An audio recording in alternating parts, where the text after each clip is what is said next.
audio jungle.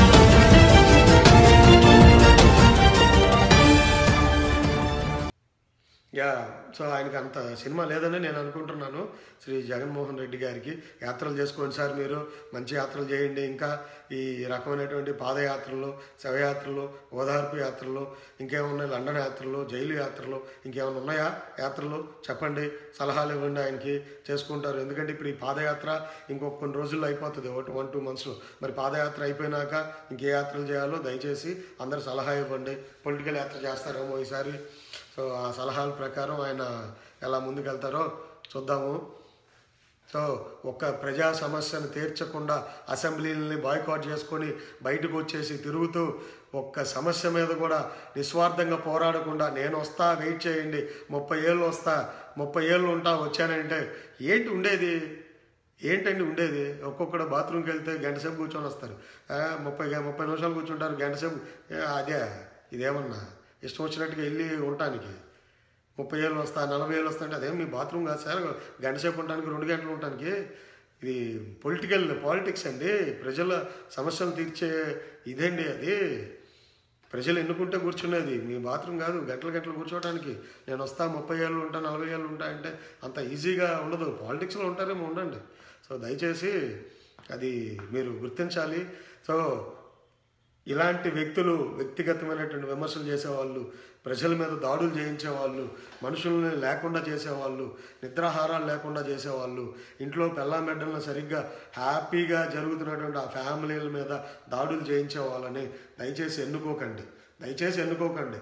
ఈ రోజున కళ్యాణ్ గారిని అలాంటి మాటలు అన్నందుకు ఇంతకుముందు బాధ ఉండేదేమో కానీ కొత్త కాదు ఇప్పుడు నాకు అది. ఇవాళ జగన్మోహన్ రెడ్డి తిట్టుండొచ్చు, వాళ్ళ కార్యకర్తలు లీడర్ మెంటాలిటీ ఎలా ఉంటుందో కార్యకర్తల మెంటాలిటీ కూడా అలాగే ఉంటుంది. ఆ కార్యకర్తలు అందరూ కూడా చాలా దారుణంగా తిడతా ఉంటారు, ఒక్కొక్కరిని భయానకంగా తిడుతుంటారు. మీరు చూడండి ఎలాంటి పదజాలం వాడతారో, ఎలాంటి ఇది చేస్తారో మీరు అందరూ చూస్తే అర్థమవుతుంది. ఎన్ని రకాలుగా కళ్యాణ్ గారిని తిట్టారండి ఈ రోజు దాకా. చాలా దారుణమైనటువంటి మాటలు మాట్లాడారు. సో అవన్నీ కూడా గుర్తుపెట్టుకోండి, మర్చిపోవద్దు. నేను మర్చిపోను అలాంటివి. అలాగని చెప్పేసి నేనేం భయపడినండి, ఏదో చేసేస్తారు, ఏదో. నాకు భయం ఎక్కడ ఉంటుందంటే 7 కొండల్లో ఒక కొండే ఉంచి తిరుమలకి మిగతా 6 కొండలు ఎక్కడ తీసేసుకుంటారో అని మాత్రం నాకు భయం ఉంటుందండి. ప్రశాంతంగా ఉన్న ఆంధ్రప్రదేశ్లో ఫ్యాక్షనిస్టులు వచ్చి రచ్చరచ్చ ఎక్కడ చేసేస్తారో అన్న భయం మాత్రం నాకు ఉంటుందండి. ప్రతి ఒక్క మనిషిని ఇలాంటి వ్యక్తిగతమైన విమర్శలు, చిన్న చిన్న లీడర్లు మాట్లాడటం వేరు, స్వయాన నాయకుడే వ్యక్తిగతమైనటువంటి విమర్శలు చేయటం వేరు. జైలుకి వెళ్ళాడంటాడు, కార్లు మార్చినట్టు పెళ్ళాన్ని మారుస్తాడంటాడు. ఎన్నో సమస్యలు ఉంటాయి ఇంట్లో, ఎన్నో సమస్యలు ఉంటాయి. అవన్నీ వచ్చి రోడ్ల మీదకి వచ్చేసి చెప్పుకోవాలి. పాపం జగన్మోహన్ రెడ్డి గారికి వచ్చి, జగన్మోహన్ రెడ్డి గారు నాకు ఈరోజు నీ సమస్య వచ్చింది కాబట్టి నేను డైవర్స్ ఇస్తున్నాను, ఇంకొక అమ్మాయిని పెళ్లి చేసుకోవాల్సి వస్తుంది, మళ్ళీ పిల్లల్ని కనాల్సి వస్తుంది. జగన్మోహన్ రెడ్డి గారు సార్ మీ పర్మిషన్ కావాలి, 2 పిల్లల్ని కనమంటారా, 3 పిల్లల్ని కనమంటారా, చెప్పండి సార్ జగన్మోహన్ రెడ్డి గారు అని చెప్పేసి జగన్మోహన్ రెడ్డి గారి దగ్గర కావచ్చు, వాళ్ళ అభిమానుల దగ్గర కావచ్చు వచ్చి మనం చెప్పాలి కావాలి. మీరు వాళ్ళ అభిమానులు కూడా చూడండి, వీడియోలు పెడతారు చూడండి. ఆ రాజశేఖర రెడ్డి అనే అబ్బాయి కానీ పచ్చి బూతులు, చంపేస్తాం, మిమ్మల్ని నరికేస్తాం, వేసేస్తాం, మా అధికారం వచ్చింది, ఆగండి. స్వయాన జగన్మోహన్ రెడ్డి గారే ఎయిర్పోర్ట్లో ఉండి, వైజాగ్ ఎయిర్పోర్ట్లో అప్పుడు దిగినప్పుడు, వైజాగ్ స్పెషల్ స్టేటస్ మీద వాళ్ళు ఒక కవాతు నిర్వహించే రోజుల్లో, అంటే 2-3 సంవత్సరాల క్రితం అది జరిగినప్పుడు కూడా స్వయాన IAS IPS ఆఫీసర్లని నేను వస్తా, ఇంకెంత 2 సంవత్సరాలు ఆగి నేను వస్తా, మీ సంగతి చూస్తా అన్నారే. మరి ఇంకా అలాంటి వ్యక్తులని, అంటే మళ్ళాంటి సాధారణమైన మనుషులు ఎక్కడండి? కాబట్టి ఇవాళ మనం వాళ్ళ అభిమానులు అలాగే ఉన్నారు, సైకోల్లాగా, లీడర్లు అలాగే ఉన్నారు. మన శ్రీ అనకూడదు, ఆవిడ గారు కూడా అలాగే ఉన్నారు. ప్రతి ఒక్కళ్ళకి అలాగే స్పందిస్తూ ఉన్నారు. కాబట్టి ఆ పార్టీ ఏంటి, ఆ పార్టీ విధి విధానాలు ఏంటి, ఆ పార్టీ ఎలా వెళ్తుందో మీరు అందరూ కూడా ఆలోచించుకోవాల్సిన అవసరం ఎంతైనా ఉంది. ఇప్పటి వరకు కళ్యాణ్ గారి అభిమానులు అటెవరన్నా ఉంటే, జగన్మోహన్ రెడ్డి గారి పార్టీ వైపు కానీ అటుంటే, మీకు సిగ్గు శరం అలాంటి ఏదైనా ఉంటే, ప్రజల మీద నిజమైన అభిమానం ఏదన్నా ఉంటే ఇటు వచ్చేయండి. కళ్యాణ్ గారిని వ్యక్తిగతంగా ఇన్ని మాటలు అంటున్నా మీరు ఇంకా అటే ఉన్నారనుకోండి, మీ కర్మ అది. సరే, నన్ను కొంతమంది తిడతా ఉన్నారు, తిట్టండి, ఏం పర్లేదు, అవన్నీ భరించాం, మీరు ఎలాగో చంపేస్తూ ఉంటారు, తిడతా ఉంటారు, నరికేస్తూ ఉంటారు. అనండి మాస్టరు, మీ అందరికీ నమస్కారం. సో మాకు అలాగే తిట్టేవాళ్ళు వద్దండి. ప్రజలను ఎంతో కొంత ప్రేమించే రాజకీయ నాయకులే మాకు కావాలి. ప్రజలను చంపేస్తాము, నరికేస్తాము మీరు కూడా అనొద్దండి. పవన్ కళ్యాణ్ అభిమానులు ఎవరు కూడా చంపేస్తాం, నరికేస్తాం, బూతు మాటలు నేను చూస్తున్నా, కొన్ని బూతు మాటలు వాడుతున్నారు, అవన్నీ వాడొద్దండి. కళ్యాణ్ గారి అభిమానులు అంటే మెచ్యూర్ మైండ్తో ఉంటున్నారు వీళ్ళు. ఆ విమర్శ అనేది రాజకీయమైనటువంటి విమర్శ మాత్రమే చేస్తూ ఉంటారు, వ్యక్తిగతమైన విమర్శ చేయరు అన్న ఇదిలో మీరు వెళ్ళండి. సో దయచేసి అలాగే వెళ్ళాలి, అలాగే తిప్పి కొట్టాలి. లేదు దుర్గా గారు ఇంకా లంచ్ చేయలేదు, సో అలాగే తిప్పి కొట్టాలి. చాలామంది మెసేజ్లు పెట్టారు, I think thousands of messages వచ్చాయి. సో నేను చూడలేదండి, తర్వాత చూస్తాను. అందరూ కూడా థ్యాంక్ యూ. ఎందుకంటే పచ్చి బూతులు తిడుతున్నారు సార్. ఇప్పుడు మాలాంటి వాళ్ళు మాకేముంది చెప్పండి పార్టీలో. అదే మాకు కూడా బాధగా ఉండేది. ఎక్కడంటే చాలా బాధ ఉంటుందండి, ఎందుకు ఉండదు, మాకు ఉండదా బాధ. ఒకసారి కాన్ఫరెన్స్ కాల్ జరుగుతుంది ఎన్ఆర్ఐస్తో, one of the party head ఉన్నప్పుడు, సార్ విష్ణునాయక్ గారు సోషల్ మీడియాలో లక్షల మంది ఫాలోవర్స్ ఉన్నారు, చాలా మంచి ఇది ఉందండి అని చెప్తే, ఓహో అవునా అంటే కనీసం వాళ్ళకి మన పేర్లు కూడా తెలియవు, వాళ్ళకి. అంత మాట్లాడేటప్పుడు మనకు చాలా బాధగా ఉంటుంది, చాలా బాధగా ఉంటుంది. ఏంటి అమ్మా ఇంత కష్టపడతాం, కనీసం అది అంటే అక్కడ గుర్తింపు కాదండి కోరుకునేది. ఇప్పుడు చాలా ఉంటాయి సార్ సర్కమ్స్టాన్సెస్. కనీసం మనల్ని ఎవరన్నా మనం కష్టపడి ముందుకెళ్తుంటే ఒక భుజం తడితే అది చాలా బలాన్ని ఇస్తుంది, ఇంకా ముందుకెళ్ళాలి అనిపిస్తుంది. అది లేకపోవడం మాత్రం కొంచెం దురదృష్టమే. మనకి ఏమి లేవు ఈ రోజున. ఎలాంటి వాళ్ళకి ఫోన్లు చేసే వాళ్ళకి, వాళ్ళతో రెగ్యులర్గా మాట్లాడే వాళ్ళకి మాత్రమే వాళ్ళు విలువ ఇస్తున్నారు, కానీ ఏ ఫోన్లు చేయకుండా వాళ్ళతో రెగ్యులర్గా మాట్లాడకుండా టచ్లో లేని వాళ్ళకి చిన్న విలువ కూడా లేదండి. అది నాకు బాధగానే ఉంటుంది. సో వాట్ ఎవర్, ఆ బాధను కూడా దిగమింగుకొని పనిచేస్తున్నానండి, అర్థం చేసుకోండి. 2 ఏళ్ళ నుంచి నేను కూడా చాలా కష్టపడుతున్నాను. బాధ ఉంటుందండి, ఏం ఆశించట్లేదు.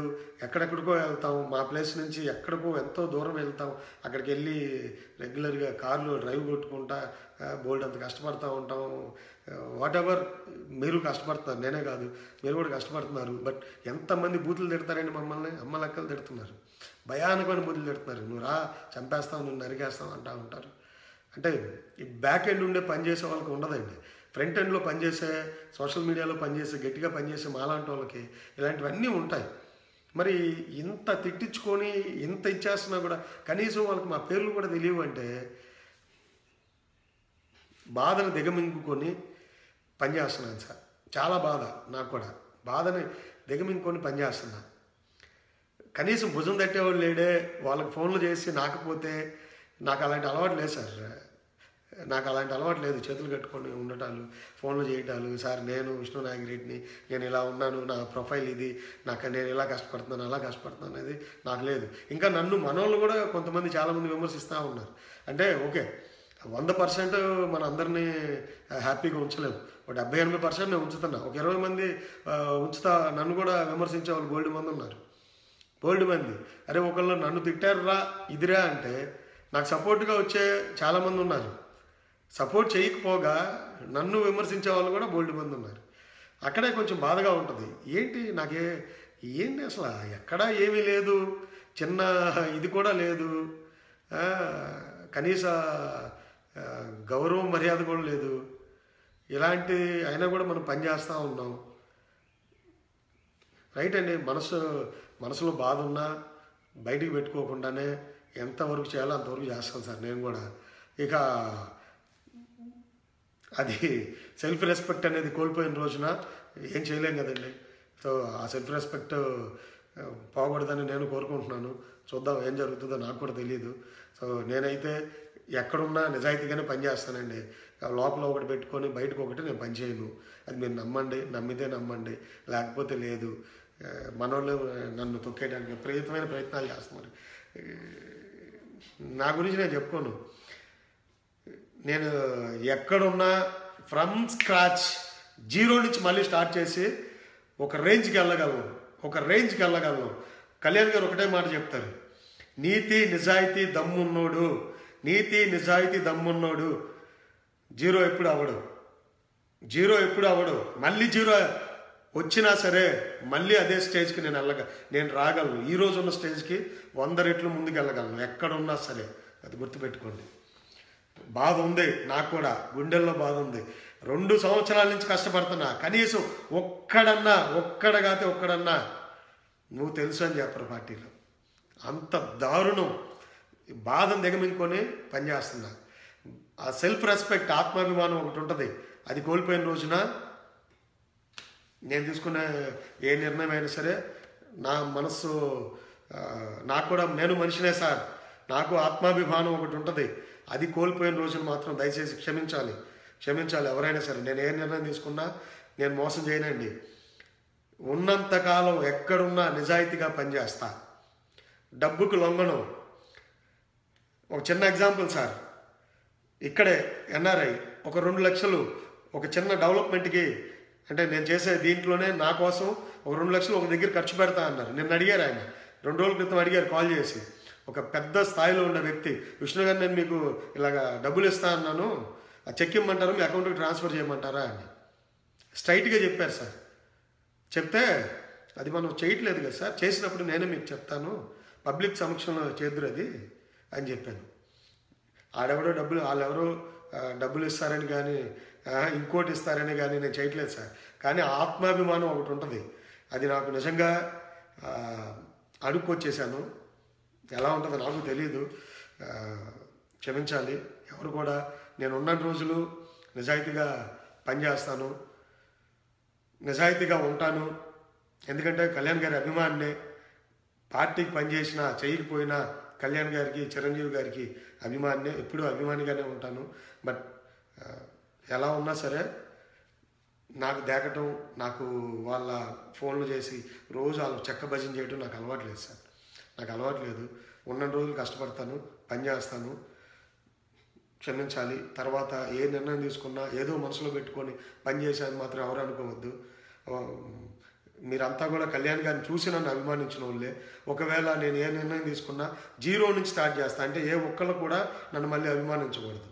ఏ ఒక్కళ్ళు కూడా ఇక్కడ ఉండేవాళ్ళు నన్ను మళ్ళీ అభిమానించకూడదు. నేను జీరో అయిపోతా.